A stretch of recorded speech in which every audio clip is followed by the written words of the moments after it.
బెంగాల్లో టీఎంసీ నేతలపై కోడిగుడ్ల దాడులపై కోల్కతా హైకోర్టు ఆగ్రహం వ్యక్తం చేసింది.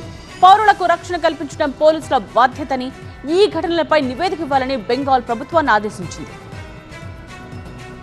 బెంగాల్లో అధికారం కోల్పోయిన తృణమూల్ కాంగ్రెస్ నేతలపై కోడిగుడ్ల వ్యవహారం కోల్కతా హైకోర్టుకు చేరింది. పోలీసుల ముందే తమ నేతలపై కోడిగుడ్లతో దాడి చేస్తున్నప్పటికీ అడ్డుకోవడం లేదని తృణమూల్ కాంగ్రెస్ నేతలు హైకోర్టును ఆశ్రయించారు. తమ నేతలకు కావాలనే భద్రత కల్పించడం లేదని పిటిషన్ దాఖలు చేశారు. ఈ వ్యవహారంపై కోల్కతా హైకోర్టు సీరియస్ అయింది. బెంగాల్ డీజీపీకి నోటీసులు జారీ చేసింది. తృణమూల్ కాంగ్రెస్ నేతలపై కోడిగుడ్ల దాడులపై వివరణ ఇవ్వాలని ఆదేశించింది. తమ ఎమ్మెల్యేలు, ఎంపీలు, ఇతర ప్రజాప్రతినిధులపై జూన్ 4వ తేదీ తర్వాత వరుసగా దాడులు జరుగుతున్నాయని టీఎంసీ నేతలు పిటిషన్లో పేర్కొన్నారు.